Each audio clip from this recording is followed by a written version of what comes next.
Praise lord. హల్లెలూయా. దేవుని నామానికి మహిమ కలుగును గాక. మీ అందరికీ నా ప్రేమపూర్వకంగా అందరికీ బాగున్నారా? కృపయు సమాధానం కలుగును గాక. హల్లెలూయా.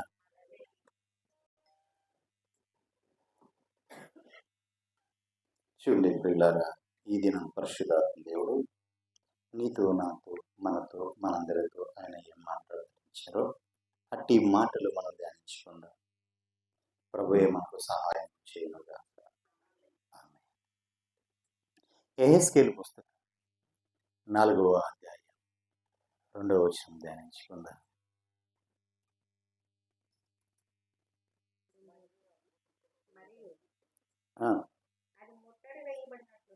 అది ముట్టడి వేయబడినట్లును దాని ఎదుట బురుజులు కట్టునట్లును దిబ్బ వేసినట్లును దాని చుట్టూనున్న ప్రాకారములను కూలగొట్టు యంత్రములున్నట్లును నీవు రాయి. దేవునికి మహిమ కలుగునుగా. చూడండి పిల్లరా, ఇక్కడ ప్రవక్త అయిన యెహెజ్కేలుతో దేవాతి దేవులు వారు మాట్లాడుతున్నారు. అయితే ముందుగానే జరగబో సంభవాలను బట్టి ఆయన మాట్లాడుతున్నారు. యెరూషలేము ప్రాకారముల చుట్టూ ముట్టడి వేయినట్లుగా దాని ఎదుట బురుజులు కట్టునట్లును దెబ్బ వేసి దాని చుట్టూనున్న ప్రాకారములు కూలగొట్టు యంత్రములు ఉన్నట్లుగాను నీవు వ్రాయము అంటున్నాడు. అంటే దానికి ముందు చూస్తే ఒక పెంకు తీసుకొని పెంకు మీద అవన్నీ వేసి దానికి ముందుగా పెట్టమని చెప్తున్నారు. అంటే ముందుగా జరగబోతున్న సంభవాలన్నీ కూడా ప్రవక్త ద్వారా వెల్లడిపరుస్తున్నారు. ఇదిగో నువ్వు ఇలా చేయి, రేపొద్దున ఇలాగూ జరగబోతుంది, రాబో కాలంలో నేను దీనికి ఇలా నిర్ణయించి ఉంచాను, ఇవన్నీ కూడా అక్కడ ఈ సంభవించబోతున్నాయి కాబట్టి నువ్వు ఇలాగా చేయి, వారు చూసినట్లుగా చేయమని ప్రవక్తతో దేవుడు చెప్తున్నాడు. దేవునికి మహిమ కలుగును. ఇక్కడ ఈ యెహెజ్కేలు గురించి మనం చూసినట్లయితే ఈ యెహెజ్కేలు గ్రంథం అంతా కూడా పరిశుద్ధాత్మకు సంబంధించినదిగా కనిపిస్తూ ఉంటుంది. అణువు కూడా ప్రతి మాటలో కూడా పరిశుద్ధాత్మ దేవుని యొక్క ఆయన యొక్క ఆ స్వభావం దాంట్లో కనిపిస్తూ ఉంటారు. ఎందుకంటే యెహెజ్కేలు మామూలు వాడు కాదండి. ప్రవక్తలందరిలో కూడా పెద్ద ప్రవక్త. అంటే 3 ప్రవక్తలు ఉన్నారు బైబిల్లో. పెద్ద ప్రవక్తలు అనబడిన వారు 3 ఉన్నారు. 3లో ఒకడు యెహెజ్కేలు. దేవునికి మహిమ కలుగును గాక. ఈ యెహెజ్కేలుకు ఉన్న కృప ఏంటంటే అందరూ కూడా ఆయా కాలాల్లో జరుగుతాయి అంటే ఈయన సమస్తము కూడా దారాలు అన్నీ కూడా తేటపరిచి ఉంచాడు. ఏ నెలలో ఏ రోజున జరుగుతున్నాయి అనేవి కూడా వ్రాయించి ఉంచాడు. అంటే పరిశుద్ధాత్మ పూర్ణుడై ఉన్నాడు. దేవునికి మహిమ కలుగునుగా. హల్లెలూయా. ఆ యెరూషలేము గురించి దేవుడు చెప్పినవన్నీ కూడా జరగబోతున్నాయి. రాబో కాలంలో ఇలాగే ఇవి సంభవించబోతున్నాయి కాబట్టి ముందుగానే నీవు ఇవి వ్రాయిసి పెట్టు, వాళ్ళకి తెలియచేయమని చెప్తాడు. దేవునికి మహిమ కలుగునుగా. హల్లెలూయా. చూడు, ముట్టడి వేయడానికి కావలసినవన్నీ కూడా సమకూర్చమన్నాడు. ఇంకొకటి యంత్రములను కూడా, ఏది ప్రాకారములను కూలగొట్టు యంత్రములు కూడా ఉన్నట్లుగా చెప్పాడు. దేవునికి మహిమ కలుగునుగా. అంటే ప్రాకారములు పడగొట్టడానికి యంత్రములు కావాలి, మనుషులు కాదు. మనుషుల వల్ల ఆ ప్రాకారములు పడగొట్టలేరు కాబట్టి యంత్రముల ద్వారా ప్రాకారములు పడగొట్టాలి అని చెప్పి ఆ యంత్రములు కూడా అక్కడ ఉన్నట్లుగా వ్రాయమని చెప్పాడు. దేవునికి మహిమ కలుగునుగా. హల్లెలూయా. చూడండి, 1వ అధ్యాయం నుంచి వద్దాం. అదే 4వ అధ్యాయం. నరపుత్రుడా, పెంకు ఒకటి తీసుకుని వచ్చి నీ ముందర ఉంచుకొని యెరూషలేము పట్టణపు రూపమును దాని మీద రాయి, మరియు అది ముట్టడి వేయబడినట్లు దాని ఎదుట బురుజులను కట్టునట్లును దిబ్బ వేసినట్లును దాని చుట్టూనున్న ప్రాకారములు కూలగొట్టినట్లును యంత్రములు ఉన్నట్లును నీవు రాయుము. కంటిన్యూ. చూడండి, ఇనప రేకు ఒకటి తెచ్చి నీకును పట్టణంకు మధ్య, ఇనప రేకు ఒకటి తెచ్చి నీకును పట్టణానికి మధ్య దాన్ని ఇనప గోడలుగా నిలబెట్టు. నీ ముఖ దృష్టిని పట్టణం మీద ఉంచుకొనుము. పట్టణము ముట్టడి వేయబడినట్లుగా ఉండును, నీవు దానిని ముట్టడి వేయవాడిగా ఉండువు. అది ఇశ్రాయేలులకు సూచనగా ఉండును. దేవునికి మహిమ కలుగునుగా. హల్లెలూయా. ఇశ్రాయేలులకు సూచన చూపిస్తున్నాడు అక్కడ దేవుడు. ఇదిగో రాబో దినాలలో ఈ విధంగా యెరూషలేము పట్టణము ముట్టడి వేయబడబోతుంది. ఇనుప ప్రాకారములుగా ఉన్న ఆ ఇనుప ప్రాకారం ఉన్న ఆ రేకు కూడా రేపొద్దున పడగొట్టబడబోతుంది. నీవు యెరూషలేము తట్టు నీ ముఖం తిప్పుకొని నీ వీటి గురించి ప్రకటి. అంటే యెరూషలేములో సంభవించబోతున్న ఆ క్రియలు బట్టి, ఆ సంభవించబోతున్న ఆ శ్రమలు, ఆ సంభవించబోతున్న ఆ సంభవాలను బట్టి నువ్వు మాట్లాడు. యెరూషలేముతో మాట్లాడు. దేవునికి మహిమ కలుగును. హల్లెలూయా. కింద వచ్చిన చూడండి, అక్కడతో ఆగలేదు దేవుడు. ఇంకా చెప్తున్నాడు, నీవు ఒక ఎడమ పక్కన పడుకొని ఉండి ఇశ్రాయేలు వారి దోషమును దాని మీద మోపాలి. ఎన్ని దినములు నీవు ఆ తట్టు పడుకుందువో అన్ని దినములు నీవు వారి దోషములను భరింతు. ఒక్క నిమిషం. చూడండి పిల్లరా, ఎడమ తట్టు వైపు తిరగాలి ప్రవక్త. ఎడమ తట్టు వైపు తిరిగి ఎడమ తట్టు వైపు పడుకోవాలి. అంటే మనకు బాగా తెలుసు, మనము ఏం పడుకుంటాం? కుడి వైపు పడుకుంటాం, లేదా ఎడమ వైపుకి పడుకుంటాం. ఇలా ఎడమ వైపుకి పడుకోవాలి. ఎన్ని దినములు నువ్వు అలా పడుకోగలుగుతావో అన్ని దినములు వారి యొక్క దోషములు నువ్వు భరిస్తావు. దేవునికి మహిమ కలుగునుగా. ఎవరి దోషము?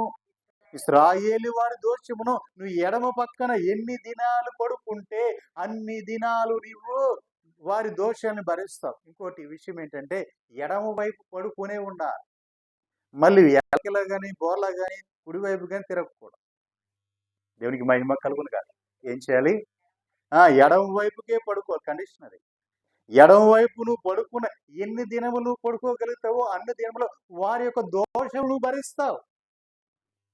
ఈ రోజున ఏ సేవకుడికైనా దేవుడు ఈ మాట చెప్తే భరిస్తాడా అండి? దేవునికి మహిమ కలుగునుగా. ఏ సేవకుడు భరించలేడు. ఏ సేవకుడు కూడా భరించలేడు. ఇంకో ఎదటి వాడి దోషములు భరించాలంటే ఎవరు భరించాలి? దేవునికి మహిమ కలుగునుగా. ఎవరు భరిస్తారు అండి? మాకెందుకు ఈ తలకాయ నొప్పి, మాకెందుకు ఇవి అని ఎవరికి వాళ్ళే వదిలా. సరేనమ్మా, మీకోసం ప్రార్థన చేస్తాను అంటారంటే దేవునికి మహిమ కలుగునుగా. హల్లెలూయా. ఎవరు భరించలేరు. కానీ హెస్కేలుతో చెప్తున్నాడు, హెస్కేలు నీవు ఎన్ని దినములు నీవు ఆ ఎడమ తట్టు పడుకుంటే అన్ని దినములు ఎవరి యొక్క దోషాలు? ఇశ్రాయేలు యొక్క దోషములు నీవు భరిస్తావు అంటున్నా. దేవునికి మహిమ కలుగునుగా. ఎన్ని దినాలు అనుకున్నారు? ఆయన ఎన్ని దినాలు భరించాడో తెలుసా? 3. దేవుడు నిర్ణయించిన ఆ లెక్క చొప్పున 390 దినములు ఆయన అలాగే ఎడమ వైపున పడుకొని ఉన్నాడు. దేవునికి మహిమ కలుగునుగా. హల్లెలూయా. ఎన్ని దినాలండి? 390 దినాలు ఆయన ఒక ప్రక్కనే ఎడమ వైపునే పడుకున్నాడు. రెండో వైపుకి ఆయన తిరగల. 365 రోజులు. ఇంకా దేవునికి మహిమ కలుగునుగా. అన్ని దినాలు ఆయన అలాగే పడుకున్నాడు. దేవునికి మహిమ కలుగుగా. ఇంకో గొప్ప విషయం ఏంటో తెలుసా?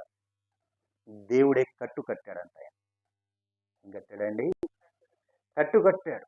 ఈ రోజున అంతగా ప్రయాసపడే సేవకులు ఎవరున్నారు? ఆ భారాన్ని మోసే సేవకులు ఎవరున్నారు? దేవునికి మహిమ కలుగు. హల్లెలూయా. ఆ దోషములను మోయటానికి ఆయన అక్కడ శ్రమ అనుభవించాడండి. ఎవరు? యేస్కేలు. ఇశ్రాయేలు దోషములను ఆయన భరించాడు. 390 దినాలు ఒక ప్రక్కనే ఎడమ ప్రక్కనే పడుకొని 390 రోజులు ఆ భారాన్ని భరించాడు ఆయన. దేవుడు నిర్ణయించిన ఆ 390 రోజులు దేవుడు నిర్ణయిస్తే అన్ని దినాలు కూడా ఆయన ఆ భారాన్ని భరించాడు. వారి యొక్క దోష భారాన్ని భరించాడు. దేవునికి మహిమ కలుగునుగా. హల్లెలూయా. అంతేకాదండి, ఇంకోటి కూడా ఉంది. యూదా వారి గురించి, ఇశ్రాయేలు వారి గురించి చెప్పుకున్నాం. మరి యూదా వారి గురించి కుడివైపుకు పడుకోమన్నారు. ఈ 390 రోజులు అయిపోయిన తర్వాత కుడివైపుకు తిరగాలి. ఆయన కోసం వారి కోసం ఎన్ని దినాలు? ఇశ్రాయేలీయుల కోసం 390 దినాలు, యూదా వారి కోసం 40 దినాలు. ఎందుకంటే వీరు కతుబుతు భక్తి పరులు. వారంతటి కాదు. ఎవరంతటి వారు? ఇశ్రాయేలీయులంతటి వారు కాదు. అంతటి దుర్మార్గులు, దోషులు కాదు వీరు. కాబట్టి 40 దినాలు వీరి కోసము కుడి వైపున పడుకోవాలి. దేవునికి మహిమ కలుగునుగా. హల్లెలూయా. అంటే వీరికి నిర్ణయించిన ఆ దినాల గురించి దేవుడు చెప్తూ ఒక్కొక్క దినము ఒక్కొక్క సంవత్సరము అని చెప్పారు. ఎవరికి? యూదా వారికి 40 దినాలు కూడా 40 సంవత్సరాలుగా లెక్క పెట్టాడు దేవుడు. దేవునికి మహిమ కలుగునుగా. హల్లెలూయా. చూడండి పిల్లరా, ఎవరు వీరు? దేవుని యొక్క స్వాస్యం, నా సొత్తు అనబడిన వారు, నా పిల్లలు అనబడిన వారు, నేను ఏర్పరచుకున్న నా జనాంగం అని పిలువబడిన వారు. ఎందుకు వీరి మీదకి ఇంత దోషం వచ్చింది? దేవునికి మహిమ కలుగునుగా. హల్లెలూయా. చదవండి అమ్మా, వచనాలు చదవండి. ఇశ్రాయేలు వారి దోషములను భరించినట్లుగా వారు దోషము చేసిన సంవత్సరముల లెక్క చొప్పున నీకు 390 దినాలు నిర్ణయించాను. ఆ దినములు గడిచిన తరువాత కుడి ప్రక్కన పండుకొని ఉండి 40 రోజులు యూదా వారి దోషములను భరించారు. చూడండి, ఒక్క సంవత్సరానికి ఒక్కొక్క దినం చొప్పున దేవుడు నిర్ణయించిన అలాగూ ప్రవక్త ఉండగా యెరూషలేము ముట్టడి వేయబడినట్లుగా తేరి చూసుచు చొక్కాయని తీసివేసిన బాహువు చాపి దానిని గూర్చి నీవు ప్రకటింపవలెను. పట్నము ముట్టడి వేయబడిన దినములు నీవు రెండవ పక్కన తిరగకూడదు. అదే పాటున ఉండునట్లు నిన్ను కట్లతో బంధింతును. హల్లెలూయా. చూడండి పిల్లరా, ఒకవేళ ఈయన ఎక్కడైనా తిరుగుతాడేమో అంటే ఒక పక్కన పడుకొని మనము ఒక రాత్రిలో మనం పడుకున్నామంటే ఎన్నిసార్లు అటు ఇటు మెదులుతాం? ఎన్నిసార్లు మనం అటు ఇటు కదులుతాం? ఒకే ప్రక్కన మనం పండుకోవాలి. ఒకవేళ రాత్రి అంతా కూడా ఆదమర్చి ఒక ప్రక్కన పడుకొని పోతే ఉదయం లేచిన తర్వాత పరిస్థితి వేరుగా ఉంటుంది. దేవునికి మహిమ కలుగును. అలాంటిది 390 రోజులు ఒక పక్కన పడుకుంటే 40 రోజులు ఒక పక్కన పడుకోవాలి. ఎంత శ్రమ, ఎంత కష్టం అండి! ఎంత శ్రమ, ఎంత కష్టం, ఎంత బాధ అనిపించి ఉండాలి. తిరగడానికి వీలు లేకుండా దేవుడే కట్లు కట్టేశాడు. దేవునికి మహిమ కలుగును. దేవుడే కట్లు కట్టేశాడు తిరగడానికి వీలు లేకుండా. ఆ ప్రవక్త ఎంత శ్రమ పడి ఉంటాడో, ఎంత బాధపడి ఉంటాడో, ఎంత ఇబ్బంది పడి ఉంటాడో. దేవునికి మహిమ కలుగును. ఎవరి కోసం ఇవన్నీ కూడా? ఆయన కోసమా? ఆయన కుటుంబం కోసమా? మరి ఎవరి కోసం? ఇశ్రాయేలు యూదా యొక్క జనాంగముల కోసం, దేవుని యొక్క పిల్లల కోసం. వారి దోషములను భరించడానికి ఒక మధ్యవర్తి కావాలి. వారి దోషాలను భరించడానికి ఒక మధ్యవర్తి కావాలండి. ఆ కాలంలో యెహెజ్కేలుని వాడుకున్నారు. దేవునికి మహిమ కలుగును గాక. హల్లెలూయా. వారి దోషములన్నీ కూడా ఆయన భరించడానికి యెహెజ్కేలుని ఆ కాలంలో వాడుకున్నారు. అంతేకాదు ప్రియులారా, ఆయన కొలమానం పెట్టాడు భోజన విషయమై. ఏమేమి తినాలో చెప్పాడు.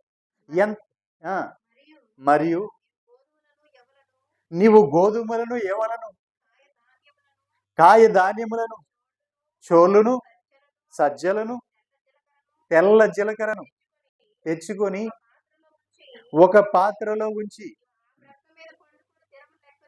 చూడండి, నీవు ఒక ప్రక్కన ఎడమ ప్రక్కన పడుకున్న దినముల లెక్క చొప్పున రొట్టెలు కాల్చుకునవలెను. 390 రోజులు నీవు ఎలాగూ భోజనం చేస్తూనే ఉండాలి. అది కూడా ఎలా? సమయానికి భోజనం చేయాలి. ఎలాగని? తూనిక ప్రకారముగా, అనగా ఒక్క రోజుకి 20 తులముల ఎత్తు చొప్పున భుజించాలి. దేవునికి అది సమయం అంటే వేళకు ఆయా వేళకు, ఉదయకాలము, మధ్యాహ్న కాలము, రాత్రి కాలం మనం అలా తింటుంటాం కదా. అలా ఆ వేళకి తినాలి. అది కూడా ఎలాగా? 20 తులముల ఎత్తు చొప్పున. రాబో కాలం ఇది రాబోతుంది ఖచ్చితంగా, నిత్యమేది. ఎవరు? అంత్యక్రీస్తు వచ్చినప్పుడు తూనిక చొప్పున మనకిస్తాడు. ఈ రోజున మనకి ఇష్టం వచ్చినట్లుగా తింటున్నాం. రెండోది, మన ఇష్టం వచ్చినట్లుగా వ్యర్థం చేస్తున్నాం. దేవునికి మహిమ కలుగునుగా. హల్లెలూయా. మనం తినేది తక్కువ, పడేసేది ఎక్కువ అయిపోయింది. తినేది తక్కువ, పడేసేది ఎక్కువ. దేవునికి మహిమ కలుగునుగా. చాలా మంది ఏం చేస్తున్నారంటే, వారు నచ్చలేదనో లేదా ఎక్కువైందనో ఏదో రకరకాల చెప్పి వేస్ట్ చేసేది ఎక్కువగా, పడవేసేది ఎక్కువగా. ఒకటి నేను చెప్తాను, మనం తినే ముందు మనము క్రైస్తవులం కాబట్టి మనం ఏం చేస్తాం? ఈ ఆహారం ఇచ్చినందుకు స్తోత్రం, దీంట్లో ప్రతి దోషాన్ని కొట్టివేయండి, ఇది సర్వ సమృద్ధిగా మార్చండి, ఆశీర్వదించి నాకు ఇవ్వండి, ఇలా మనం ప్రార్థన చేసుకుంటాం. మరి మనం ఆశీర్వదించబడిన ఆహారం ఆహారాన్ని మనం భుజిస్తాం. భుజించిన దాన్ని తీసుకుని వెళ్ళి పందులకు వేయాలా, లేదా గేతొట్టులో వేయాలా, కుక్కలకు వేయాలా? నీవు ఆశీర్వదించబడిన నీ ఆహారం తీసుకుని ఎక్కడికి తీసుకుని వెళ్తున్నావు? పడవేస్తున్నావా డ్రైనేజీల్లో? దేవునికి మహిమ కలుగును. నీ ఆశీర్వాదం ఏమైపోతుంది? దేవునికి మహిమ కలుగును. హల్లెలూయా. కానీ ఇప్పుడు ఇది సందర్భం కాదు కానీ చెప్తున్నాను, అంటే పడవే వేస్ట్ చేయవద్దు అని చెప్తున్నాను. రెండోది, అంటే నీ ఆశీర్వాదములోంచి భాగం బయటకు పోతావు. నీవు తినాలి, నీ బిడ్డలు తినాలి, వారు సమృద్ధిగా ఉంటారు. మరి అలాంటిది ఏమైపోతుంది? పందుల పాల, కుక్కల పాల అయిపోతుంది. నీ ఆశీర్వాదం అటు వెళ్ళిపోతుంది. దేవునికి మహిమ కలుగునుగా. కానీ పిల్లలారా, రాబో దినములలో కొలత ప్రకారం ఆహారం దొరుకుతుంది. నీకు ఎక్కడ ఆహారం దొరకదు. ఈరోజు నాకేంటి సమృద్ధి ఉంది, నా దగ్గర డబ్బులు ఉన్నాయి, కొట్టుకు వెళ్ళాను, తెచ్చుకున్నాను, తిన్నాను, అలా కాదు. ప్రతిరోజు కూడా ఒక కొలత ప్రకారం నీకు ఆహారం వచ్చే దినాలు ఉన్నాయి. ఆ కొలత ప్రకారం నువ్వు తినాలి. అంతకు మించి నువ్వు తింటావన్నా నీకు దొరకదు ఆహారం. ఆహారం మాత్రమే అనుకుంటే సరికాదు, నీళ్లు కూడా అదే లెక్కలో ఉన్నాయి. నీళ్లు కొల ప్రకారం అర్రపడి, అయ్యా పడి అంటే ఎంత? రాంబాబు గారు, పడి అంటే ఎంత? పడి అంటే ఆ, పడి పడి అంటే దోశ. అది అరపడి అంటే అరదోశ. ఎన్ని నీళ్ళు తాగాలి? అరదోశలో దీంట్లో ఎన్ని నీళ్ళు నిలుస్తాయి? ఎన్ని నిలుస్తాయండి? రోజుకి అన్ని నీళ్ళే తాగాలి. దేవునికి మహిమ కలుగునుగా. హల్లెలూయా. ఏమ్మా నవ్వుగా ఉంటా. రాబో కాలములో ఇలాంటివన్నీ సంభవించబోతున్నాయి. ఖండితం ఇవన్నీ నా ప్రభు ముందుగానే రాసి ఉంచాడు. ఇవన్నీ ఇలా జరగబోతాయి. దేవునికి మహిమ కలుగు. ఇప్పుడే చూస్తుంటే చాలా దేశాల్లో చాలా ప్రాంతాలు, మన ప్రాంతాల్లో కూడా చాలా వాటర్ లేదు. గ్రౌండ్ వాటర్ తగ్గిపోయాయి. మంచినీళ్ళు దొరకట్లేదు. మంచినీళ్ళు అయిపోతున్నాయి. ఇప్పుడు చాలా దేశాలు ఏం చేస్తున్నారు, సముద్రపు ఉప్పు నీటిని మంచినీళ్ళుగా మార్చే మిషన్లు పెట్టారు. అవి కూడా జరుగుతున్నాయి. కానీ అప్పుడు వాటర్ ఉన్న ఆ కాలం, తర్వాత కాలంలో వాటర్ ఉన్న ఏమవుతుంటే అవన్నీ కలుషితం అయిపోతాయి, విషపూరితమైపోతాయి. మంచినీళ్ళు దొరకని పరిస్థితి. మంచినీళ్ళు ఈ రోజునే మనం బాటిల్ కొనుక్కుంటున్నాం. ఈరోజే వాటర్ కొనుక్కుంటున్నాం. దేవునికి మహిమ కలుగుగాక. ఒక 25 సంవత్సరాల క్రితం నేను చెన్నైకి వెళ్ళినప్పుడు చెన్నైలో చూశాను వాటర్ ప్యాకెట్లు అమ్ముతుంటే. నేను ఏంటి ఇక్కడ వాటర్ అమ్ముకుంటున్నారు, వీళ్ళు వాటర్ ప్యాకెట్లు అమ్ముకుంటున్నారు, మనకైతే ఎక్కడ పడితే అక్కడ వాటర్ దొరికేస్తుంది కదా అనుకున్నాను. కానీ తర్వాత నాకు తెలిసింది అక్కడ వాటర్ సాల్ట్ వాటర్ తాగలేరు కదా, మంచినీళ్ళు అమ్ముతారు ప్యాకెట్లో. ఆ తర్వాత నేను ఒక రెండు సంవత్సరాల తర్వాత నేను మరుపడి ఆంధ్రాకి వచ్చినప్పుడు ఆంధ్రాలో కూడా మొదలుపెట్టారు. అది మన ఏలూరులోనే మొదలుపెట్టారు ప్యాకెట్లు అమ్మటం, వాటర్ ప్యాకెట్. అరే ఇక్కడ కూడా వచ్చేసిన వాటర్ ప్యాకెట్. మనకు వాటర్ ఫుల్గా ఉంది కదా, పుష్కలంగా ఉంది కదా, ఎందుకు అమ్ముతున్నారు, వాటర్ కొనుక్కుంటున్నారు ఏంటనుకున్నాను. దేవునికి మహిమ కలుగును. అప్పుడు నాకు ఆశ్చర్యం అనిపించింది. కానీ ప్రియులారా, పరిస్థితుల ప్రభావాలు చూస్తుంటే గ్రౌండ్ వాటర్ తగ్గిపోతుంది. కొన్ని ప్రాంతాల్లో వాటర్ దొరకట్లేదు. అలాగే నదులు సముద్రాలు ఉన్నా అవన్నీ కూడా విషపూరితంగా కలుషితం అయిపోతాయి. రాబో కాలంలో మంచినీళ్ళు దొరకడం కష్టమైపోతుంది. ఆ మంచినీళ్ళు కూడా మనం లెక్క ప్రకారం ఒక రోజుకి అర్రపడి చొప్పున తాగాలి. దేవునికి మహిమ కలుగుగా. అర్రపడి చొప్పున తాగాలి. ఆ దినములు ముందున్నాయి. దేవునికి మహిమ కలుగుగా.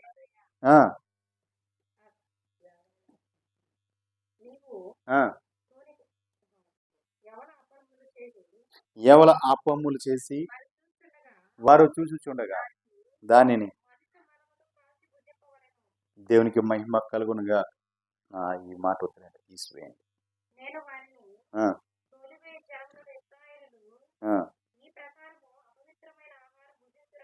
అంటే చూడండి పిల్లరా, ఆయన ఎందుకు చెప్పాడు ఈ మాట అంటే, ఆయన ఆ జనులు రాబో కాలంలో ఈ విధంగా విసర్జించబడిన అపవిత్రమైన ఆహారాన్ని వారు భుజిస్తారు అని చెప్పడానికి దాన్ని చూపించమని చెప్పారు. దేవునికి మహిమ కలుగును కాదు. హల్లెలూయా.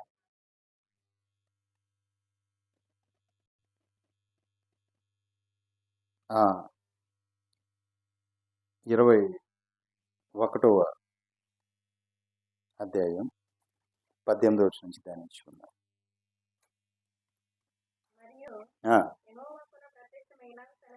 యెహోవా ప్రత్యక్షమై ఇలాగ సెలవిచ్చెను, నరపుత్రుడా, చూడండి, బబులోను రాజు ఖడ్గము వచ్చుటకు 2 మార్గాలను ఏర్పరచు. ఆ 2ను ఒక దేశంలోంచే వచ్చినట్లు సూచించుటకాయ ఒక హస్తరూపానికి పట్నపు వీధి కొనను, దాని గీము ఖడ్గమునకు అమోనీయుల పట్టణమగు రబ్బాకు ఒక మార్గమును, యూదా దేశమందున్న ప్రాకారముల పట్టణములకు యెరూషలేముకు ఒక మార్గమును ఏర్పరచు. ఇవన్నీ కూడా ముందుగానే దేవుడు చెప్తున్నాడు. దేవునికి మహిమ కలుగును. చూడండి ప్రియులారా, ఇవన్నీ కూడా నెబుకద్నెజరు వస్తాడు, వచ్చి ఇది పట్టణంలో నాశనం చేస్తాడు. ఇలా దోసుకొని వెళ్తాడు, ఇశ్రాయేల్ ప్రజలందరూ ఇలా దోసుకొని వెళ్తాడు, చెరపట్టుకొని పోతాడు. రెండోది, రబ్బకే ఒక మార్గాన్ని చూపించమన్నాడు, నెబుకద్నెజరుకి ఒక మార్గాన్ని చూపించమన్నాడు. దేవునికి మహిమ కలుగును. ఈ రబ్బకే ఎవరంటే నెబుకద్నెజరు యొక్క దేహ సంరక్షకుల అధిపతి. ఇతడు వచ్చి ఏం చేశాడంటే, ముందుగా నెబుకద్నెజరు వచ్చి సమస్తం దోసిపోయిన తర్వాత ఇతగాడు వచ్చి యెరూషలేము దేవాలయంలోనికి వెళ్ళి ఆ దేవాలయంలో మిగిలి ఉన్న ఆ రేకులను, అంటే మందిరానికి పొదగబడిన ఆ బంగారం వెండి రేకులను ఇవన్నిటిని కూడా అతను తీసుకొని ఆ దేవుని మందిరపు అతను దోసుకొని ఆ యెరూషలేము దేవాలయమును తగలబెట్టిపోయిన వాడు. దేవునికి మహిమ కలుగునుగా. వీరిద్దరికి 2 మార్గాలు చేయమన్నాడు. అక్కడ 2 మార్గాలు చూపు నీవు. ఒకడు ఒక మార్గంలో వస్తే ఒకడు ఒక మార్గంలో వస్తాడు. దేవునికి మహిమ కలుగునుగా. హల్లెలూయా. ఇవన్నీ కూడా ముందుగానే ఆయన నిర్ణయించినవి. ఇవి కూడా అన్ఎక్స్‌పెక్టెడ్‌గా జరిగినవి, అప్పటికప్పుడు జరిగినవి కాదు. ముందుగానే ప్రకటించాడు, ముందుగానే మాట్లాడాడు, ముందుగానే అన్ని కూడా రాసేసి ఉంచాడు. ఎక్కడ ఏది కూడా మరుగంటూ లేదు. దేవునికి మహిమ కలుగునుగా.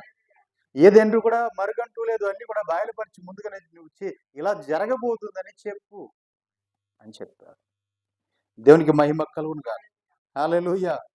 ఆ ఆ ఆ చూడండి, బాటలు చీలిన చోట 2 మార్గములు. చీలు స్థలమున శకునమును తెలుసుకొనుటకు బబులోను రాజు నిలుచుచున్నాడు. ఈ ఒక్క నిమిషం, ఈ కల్దీలు ఎక్కువ చేసేది ఏంటంటే శకునములను చూస్తారు. ఏం చూస్తారండి? శకునములను చూసేవారు కల్దీలు. శకునమును చూస్తారు వారు. ఆ శకునములను చూసి దాని ప్రకారం వెళ్ళేవారు. అంటే వారు శకునములు చూసేవారు, అంటే వారు దేన్ని ఆరాధించేవారు? విగ్రహారాధన, భయంకరమైన దేవత విగ్రహారాధన చేసేవారు. దేవునికి విరుద్ధమైన కార్యాలు చేసేవారు. దేవునికి మహిమ కలుగును. ఇలాగే యాకోబుతో కూడా లాబాను ఒక మాట అన్నారు, ఇదిగో నిన్ను బట్టి యెహోవా నన్ను ఆశీర్వదించిన సంగతి నేను శకునము చూసి తెలుసుకున్నాను అన్న. అంటే యాకోబు ఎక్కడికి వెళ్ళాడో అక్కడంతా కూడా ఆశీర్వదించబడింది. ఆ స్థలం అంతా ఆశీర్వదించబడింది. యాకోబు ఉన్న ఆ లాబాను యొక్క ఆస్తి మొత్తము కూడా ఆశీర్వదించబడింది. దేవునికి మహిమ కలుగునుగా.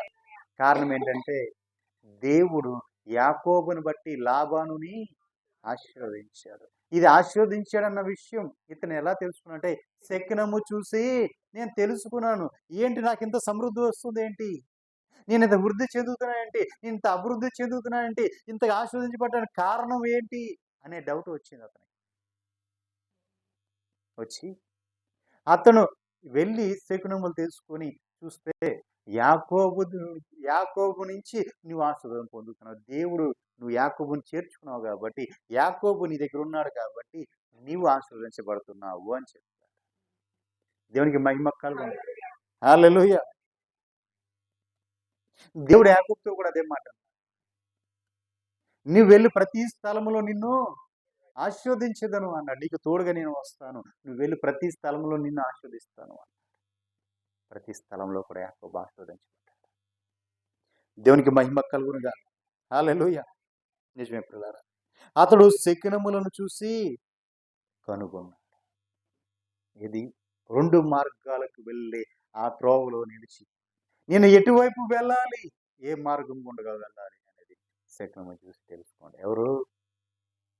నెబుకద్నెజరు. దేవునికి మహిమ కలుగునుగా. హల్లెలూయా. 6వ అధ్యాయం 12వ వచనం.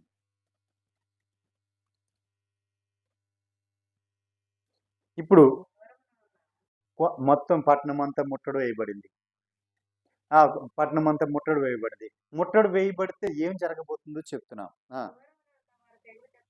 చూడండి, దూరంగా ఉన్నవారేమో తెగులు చేత చచ్చిపోతారు, దగ్గర ఉన్నవారేమో యుద్ధం జరుగుతుంది కాబట్టి యుద్ధంలో ఇదవుతారు, ఖడ్గము చేత చచ్చిపోతారు. ఈ శేషించి ముట్టడి వేయబడిన వారు, పట్టణంలోకి వెళ్ళి తలుపులు వేసుకొని లోపల కూర్చున్నవారు కరువు చేత చచ్చిపోతారు. ఈ ప్రకారము వారి మీద నా క్రోధము నేను తీర్చుకుందు అని నా దేవుడు చెప్తున్నా. అంటే ఆయన యొక్క క్రోధాన్ని తీర్చుకుంటాను, అంటే ఆయన కోప ఉద్రేకాన్ని ఆ విధంగా తీర్చుకుంటాను నేను వీరి మీద అంటున్నాను. ఎవరు వారు?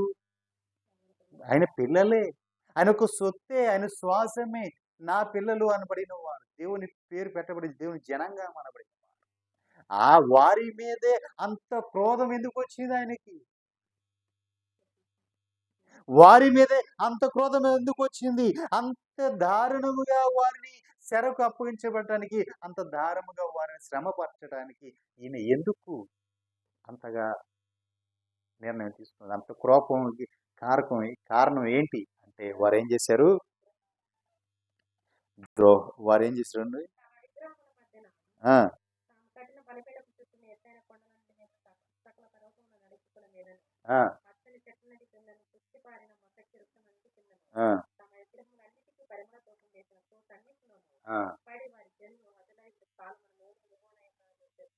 దేవునికి మహిమ కలుగునుగాక.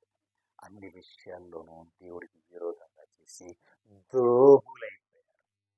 ద్రోహులైపోయారు. దోషము వారి యొక్క దోషం. అదే చెప్పాడు కదా హెస్కేలుతో, ఇదిగో వారి దోషాలు నువ్వు భరించాలి అని. వారి యొక్క దోషం ఎక్కువైపోయిందండి, వారి యొక్క దోష శిక్ష, దాన్ని బట్టి వారి మీద తీర్పు వచ్చినది. దేవుడు ఎందుకు తన క్రోధము తీర్చుకోవాలని అనుకున్నారు? వారి దోషములను బట్టి వారిని శ్రమకు అప్పగించాడు. దేవునికి మహిమ కలుగునుగాక. సామెతల పుస్తకం 5వ అధ్యాయం 20వ వచనం మనం చూసినట్లయితే,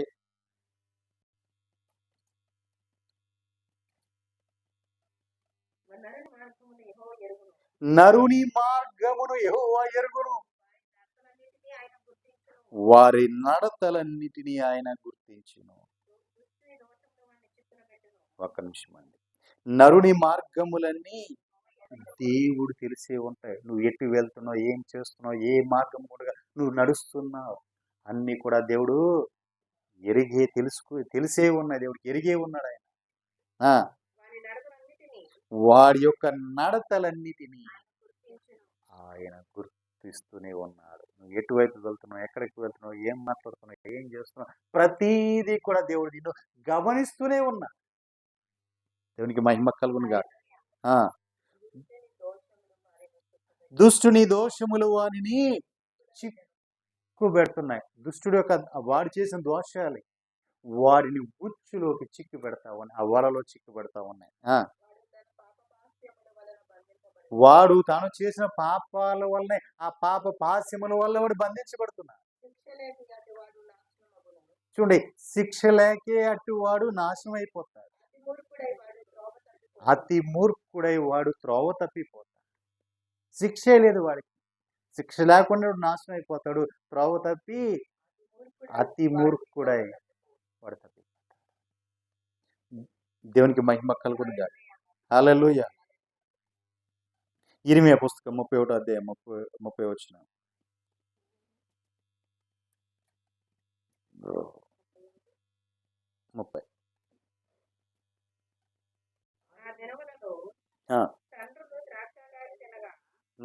కింద వచనంకి వచ్చేయండి.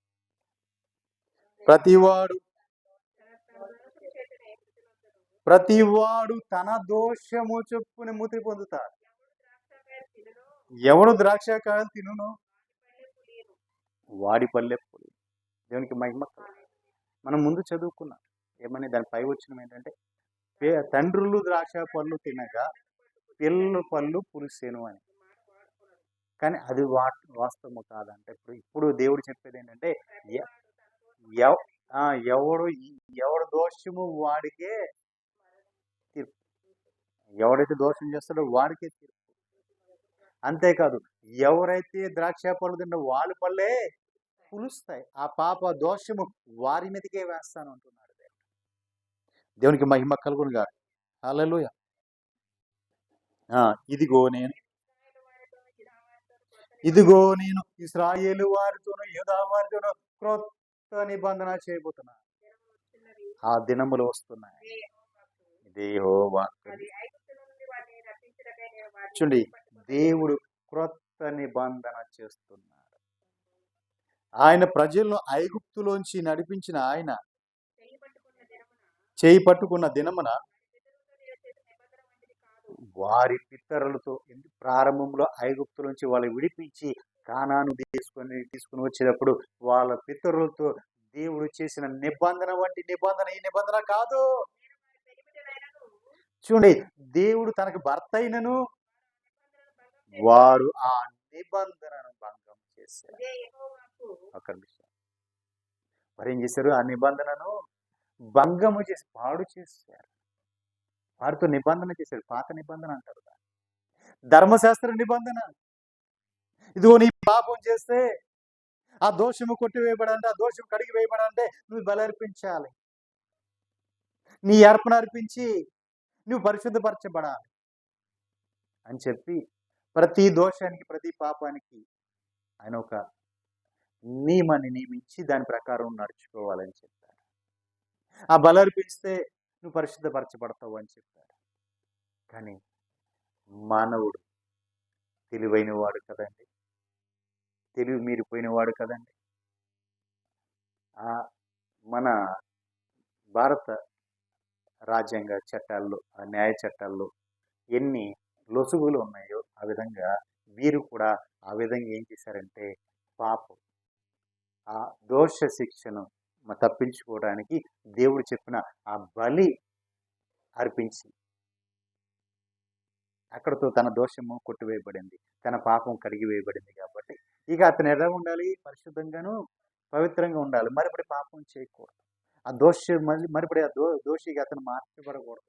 కానీ అతను ఏం చేస్తున్నాడు అంటే మరిపడి వెళ్ళి అదే పాపం చేసి మరిపడి వచ్చి మళ్ళీ అర్పించి కడుక్కుంటున్నాడు. ఈ మానవుడు ఇలా ఉంటే తిరిగి తన స్థానాన్ని తను చేరుకోలేడు అని చెప్పి క్రొత్త నిబంధన ఇప్పుడు నేను చేస్తున్నాను అని చెప్తున్నాను. దేవునికి మహిమ కలుగును. క్రొత్త నిబంధన నేను చేస్తున్నా. వాళ్ళ పితరులకు చేసిన నిబంధన వంటిది కాదు. ఇప్పుడు చేసే నిబంధన క్రొత్త నిబంధన చేస్తున్నా. చదవండి.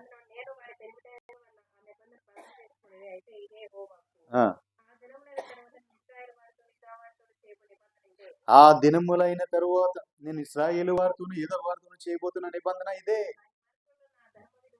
చూడండి, ఎక్కడ ఉంచుతున్నాడు? వారి మనస్సులలో నా ధర్మ విధులను ఉంచెదను, వారి హృదయము మీద దాన్ని వ్రాసెదను. ఇదే ఇప్పుడు ఎక్కడ ఉంటుంది? ఆయన ధర్మ విధి హృదయములో ఉంటుంది, వారి మనసుల మీద ఉంచుతున్నాడు. ఇప్పుడు దాన్ని దాటి మన హృదయంలో ఉంది. ఈ పాపం చేస్తే దీనికి ఇది నువ్వు చేయకూడదు, తప్పు, ఇది నువ్వు చేయకూడదు ఈ పని అని మన ముందు ఉంచబడుతుంది. ఇప్పుడు మనం తెగించి దాన్ని చేయలేము. దేవునికి మహిమ కలుగును. ఇదే క్రొత్త నిబంధన యొక్క ఆయన చేసిన ఆ ధర్మ విధి ఇదే. దేవునికి మహిమ కలుగునుగా. పాత నిబంధనలోని ఇష్టానుసారంగా చేసుకుంటూ వచ్చి దాన్ని తప్పించుకోవడానికి బలర్పించుకుని వచ్చి ఆ ప్రాశ్చిత్తం చేసుకుని వెళ్ళేవాడు. కానీ క్రొత్త నిబంధనకు వచ్చేవాళ్ళకి ఇప్పుడు నీ మనస్సాక్షి నిన్ను గద్దిస్తుంది. నువ్వు అది దేవుడు చేయొద్దని చెప్పాడు కదా, నువ్వు దాన్ని చేయకూడదు, అది తప్పు అని నీ మనస్సాక్షి నిన్నే గద్దిస్తుంది. ఎందుకంటే ఆ వాక్యం నీ హృదయం దాని విధి, ధర్మ విధి ఎక్కడ నీకు కనిపిస్తావు, దాన్ని మీరి నువ్వు చేయకూడదు. నేను వారికి దేవుడినై ఉందును, వారు నాకు జనులగుదురు, వారు మరి ఎన్నడును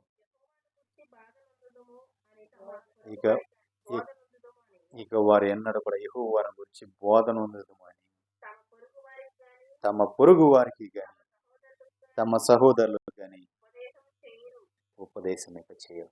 ఎందుకంటే ఇక ఉపదేశం అక్కర్లేదు వారికి. వాళ్ళ హృదయములోనే ఆయన వాక్యముతో నింపివేశారు. ఆయన వాక్యంతో అందరి హృదయములు కూడా ఆయన వాక్యంతో నింపివేశాడు కాబట్టి ఇక తప్పిపోయే అవకాశం లేదు. దేవుని నుంచి వైదొలిగిపోయే అవకాశం లేదు. దేవునికి దూరం అయ్యే అవకాశం అసలు లేదు. కాబట్టి ఇక వాక్యంతో దేవునికి మహిమ కలుగును. హల్లెలూయా. బోధించే సేవకులు కరువై. ఇంకెందుకు? వారి దోషం క్షమించి వారి పాపములు ఇక ఎన్నడును జ్ఞాపకము చేసుకొననని కనుక అల్పులేమి గనులేమి అందరును దేవుని ఎరిగి ఉంటారు. దేవునికి మహిమ కలుగును.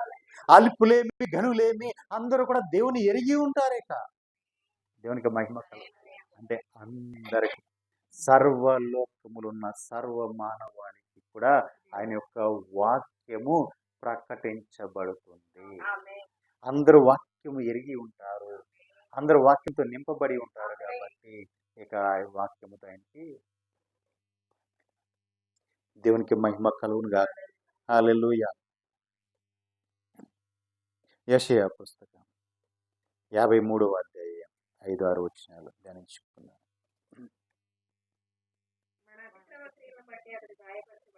మన అతిక్రమ క్రియలను బట్టి అతడు గాయపరచబడెను, మన దోషములను బట్టి నలకు కొట్టబడెను, మన సమాధానార్థమైన శిక్ష అతని మీద పడెను, అతడు పొందిన దెబ్బల చేత మనకు స్వస్థత కలుగుచున్నది.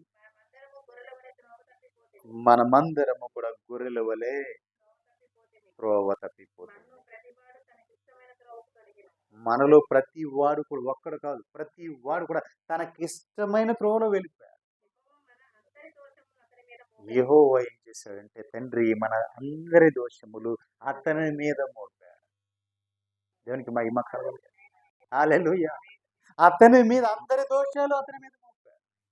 ఎందుకంటే ఇక్కడి నుంచి ఇదిగో వీరు నీ రక్తము చేత వారి దోషములను పరిహరించుకోవాలి, పవిత్రపరచబడాలి అని చెప్పి అందరి దోషం. అక్కడైతే హెజ్కేలుతో చెప్తాడు, నీవు ఎవరి దోషములు భరించే వరకు కూడా నీవు శ్రమ అనుభవించాలి, ఇన్ని దినాలు నేను నిర్ణయించాను. కానీ ఇక్కడైతే అలా కాదు. నీ రక్తపు ఆఖరి బొట్టు వరకు కూడా నీవు వారి కోసం నువ్వు చిందించి వారి దోషములను భరించాలి. దేవునికి మహిమ. కొత్త నిబంధనలోకి వచ్చేపాటికి ప్రతి ఒక్కరి దోషము కూడా ఆయన భరించి ఉన్నాడు. అది ఆయనకి ఇష్టమై ఉన్నది. ఇష్టము కాందే దేవుడు చేయలేడు. అది ఆయనకి ఇష్టమైనది. ఎందుకని? నీ దోషము భరించటం ఆయనకి ఇష్టమై ఉన్నది. ఎందుకు? నీ మీద ఆయనకున్న వాత్సల్యం, ఆ తండ్రి యొక్క ప్రేమ అది. ఎందుకు ప్రభువా నన్ను ఇంతగా ప్రేమించావు? ఎందుకయ్యా నా దోషము నీ పరిహరించబడ్డావు అంటే ఆయన ఏమంటారు? అది నాకు ఇష్టం నాయన, నిన్ను రక్షించుకోవడం నాకు ఇష్టం. ఇదిగో నిన్ను నా హృదయంలో చేర్చుకోవాలని నేను ఆశపడుతున్నాను. నా భుజాల మీద నేను ఎక్కించు మొయ్యాలని ఆశపడుతున్నాను. ఎందుకంటే నువ్వు నా శ్వాస. నేను కనుక్కున్నానా కుమారుడు కుమార్తె అని ఆయన తన శ్వాసముగా నిన్ను మార్చుకున్నాడు. నీ కోసము ఆయన శ్రమ అనుభవించాడు, నీ కోసం బాగా నిన్ను సుఖపెట్టాలి, నిన్ను సంతోషపరచాలి, నిన్ను ఆనందంగా ఉండాలి, నీ ముఖం నిండా నవ్వు ఉంచాలని ఆయన నీ కోసం మారుగా ఆ శ్రమను బాధ నీవు అనుభవించాల్సిన ఆయన అనుభవించాడు. ఈ రోజున తన స్థానాన్నే నీకు ఇచ్చి ఆయన చూస్తూ ఉన్నాడు. వెళ్ళి అదుగో అక్కడ నా కుర్చీ ఉంది, ఆ కుర్చీలో నువ్వు కూర్చో, వెళ్ళు అక్కడ కూర్చో, నీ స్థానం అది. తండ్రి కుమారుడికి ఇచ్చే స్థానం. దేవునికి మహిమ. నా తండ్రి నాకు ఇచ్చాడు, నేను మీకు ఇస్తున్నా. దేవునికి మహిమ. ఇది క్రొత్త నిబంధనలోకి వచ్చే పాట. తండ్రి ఇచ్చిన స్థానాన్ని మనకి ఇచ్చేశాడు కుమారుడు.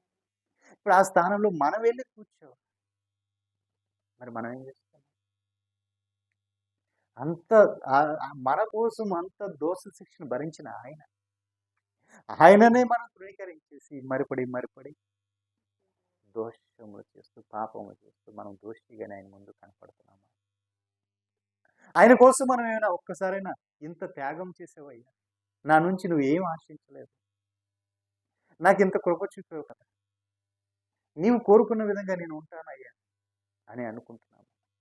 లేదా మనకిష్టంగా మనం వారు తమ మార్గములో వారు నడిచి ఎవరి మార్గంలో వారు నడుచుకున్నారు, ఎవరికి ఇష్టమైన మార్గంలో వారు నడుచుకున్నారు. ప్రభువుకి ఇష్టమైన మార్గంలో ఎవరు నడవాలి. దేవునికి మహిమ కలుగునుగాక. హల్లెలూయా. హెబ్రీయులకు రాసిన పత్రిక 8వ అధ్యాయం 12వ వచనం. నేను ముగింపుకు వస్తున్నాను. చూడండి, నేను వారి దోషముల విషయమై దయ కలిగి వారి పాపములను ఎన్నడూ కూడా జ్ఞాపకము చేసి కొనను అని ప్రభు సెలవిచ్చుచున్నారు. హల్లెలూయా.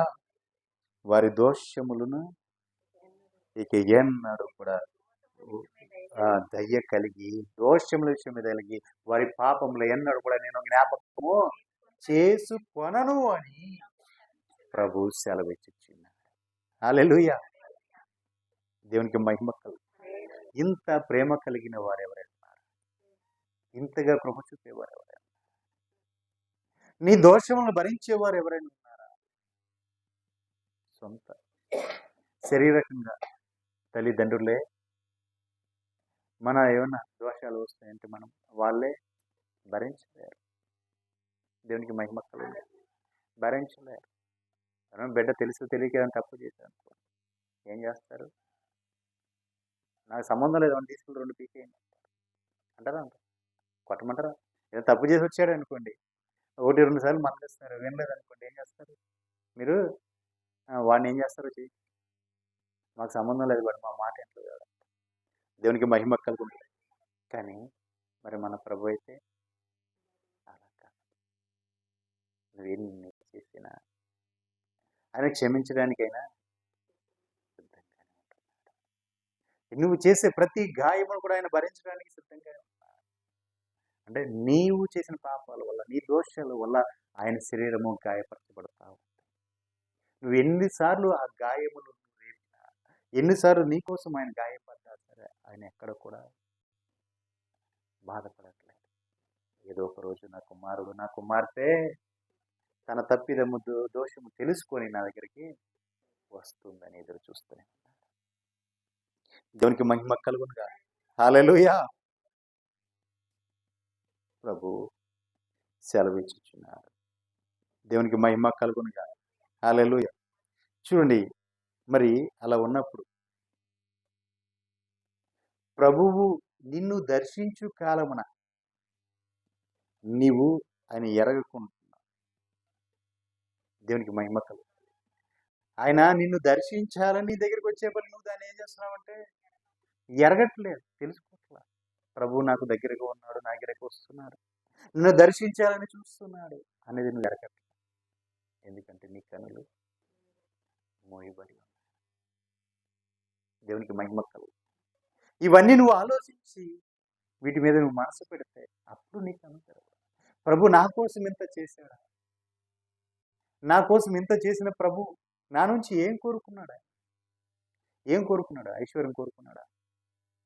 ఆస్తి కోరుకున్నాడా? ఇంకా ఏవైనా కోరుకున్నాడా?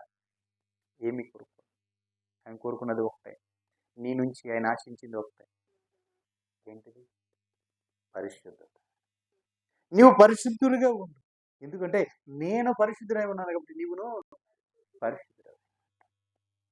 దేవునికి మహిమ కలుగు. నీలో పరిశుద్ధతనే కోరుకుంటున్నాడు. దానివల్ల నీకు వచ్చే నష్టం ఏమైనా ఉన్నదా? దానివల్ల నువ్వేమైనా కోల్పోతావా? పరిశుద్ధంగా ఉండటం, నీతిగా పరిశుద్ధంగా ఉండటం, యథార్థంగా ఉండటం ఆయన కోరుకుంటున్నాడు. యథార్థ హృదయులను ఆయన వెతుకుతున్నారు. ఎవరున్నారు? నీతిమంతులు ఎవరు ఉన్నారు? పరిశుద్ధులు ఎవరు ఉన్నారు అని చూస్తున్నారు.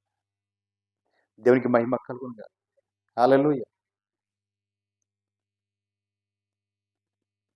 అందుకే ఆయన ఏమన్నారంటే,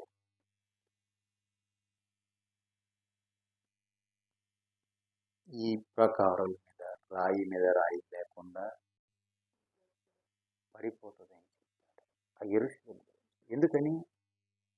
ఆయన సంచరించు కాలంలో వాళ్ళు ఆయన చేర్చుకోవాలి. ఆయనని గుర్తించి రాయి మీద రాయి లేకుండా పడిపోతుంది. దేవునికి మహిమ కలుగుతుంది. హల్లెలూయా. కానీ ప్రియులారా, నా ప్రభు నిన్ను విడిచిపెట్టువాడు. నేను వారి దోషములను విషయమై దయ కలిగి వారి పాపములను ఇక ఎన్నడూను జ్ఞాపకము చేసుకొననని ప్రభువు సెలవిచ్చుచున్నాడు. హల్లెలూయా. ఇక ఎన్నడూ కూడా ఆయన జ్ఞాపకం చేసుకోడు. ఏంటిది? పాప దోషాలు ఎన్నడూ కూడా ఆయన జ్ఞాపకం చేసుకోడు. కానీ ఆయన జ్ఞాపకం చేసుకోడు కదా అనేసి మన ఇష్టానుసారంగా మనము ఆయన ఇంకను గాయపరచు, ఆయన ఇంకను బాధ పెట్టవద్దు. ఆయన అన్ని ముఖములు ఆనందము సంతోషము చూడాలి. అది కూడా నిత్య ఆనందం, నిత్య సంతోషం. మరి ఆయనతో పాటు ఆ నిత్యత్వంలో కోట్ల సంవత్సరాలు జీవింప చేయాలని ఆయన ఆశపడుతున్నాడు. కాబట్టి ఇకనైనా ఆ దోషం, ఆ పాప శిక్షలు పరిహరించిన ప్రభు వైపు చూస్తూ ఆయనతో కలిసి జీవించటానికి నీవు పరిశుద్ధంగాను పవిత్రంగా ఆయన కోరుకున్న స్వభావం, ఆ స్వరూపం, ఆయన రూపము, ఆయన పోలిక నువ్వు ధరించుకొని ఆయన రాజ్యంలో కోట్ల సంవత్సరాలు నీవు ఉండాలని ఆశపడుతున్నా. మరి ఆయన చిత్తాన్ని నెరవేర్చడానికి ఇకనైనా ఇప్పుడైనా నీవు ఆయనకు అప్పగించుకొని ఆయన తట్టు తిరుగుతావు. ఆ దోషం, ఆ పాపం పరిగణించిన ఆ దేవాది దేవుని నీ చేతులెత్తి, ప్రభువా ఇదిగో అయ్యా నేను మీకు అప్పగించుకుంటున్నా, మీకు సమర్పించుకుంటున్నా. ఇక మీదట అయా సమస్తము కూడా మీ చిత్తానికి లొంగిపోతున్నా. ఇప్పుడు వరకు నాకు ఇష్టమైన మార్గాల్లో నాకు ఇష్టమైనట్లుగా నేను జీవించాను. ఇక మీదటైనా అయా మీ చిత్తానుసారంగా మీకు ఇష్టం వచ్చినట్లుగా నన్ను మార్చుకోండి అంటూ ఆయనకు అప్పగించుకుందాము. మన ప్రాణాత్మ శరీరాలతో ఆయనకు లొంగిపోతాము. ప్రార్థన చేసుకుందాం. అందరూ కూడా కళ్ళు మూసుకుందాం. స్తోత్రం. ముట్టడి దెబ్బ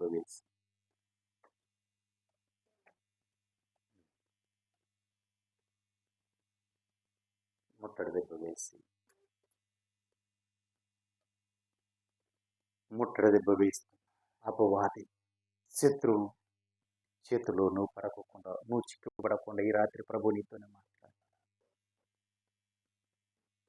ఏ దోషం ఉందో, ఏ పాపం ఉందో నాకు తెలియదు. ప్రభు నీతోనే సూటిగా మాట్లాడాడు. నీ చుట్టూ ఆ ముట్టడి దెబ్బ రాకూడదని, శత్రువు నిన్ను ముట్టడి వేయకూడదని నా ప్రభు మాట్లాడాడు. మరి ఆయన కోరుకున్నది నీ నుంచి ఒకటే. నువ్వు ఎలా ఉన్నావో నాకు తెలియదు. పరిశుద్ధతను కోరుకుంటున్నా. ఆ పరిశుద్ధతలో నువ్వు జీవిస్తే ఆయన నీకు కోట్ల సంవత్సరాలు నిన్ను జీవింప చేయబోతున్నాడు.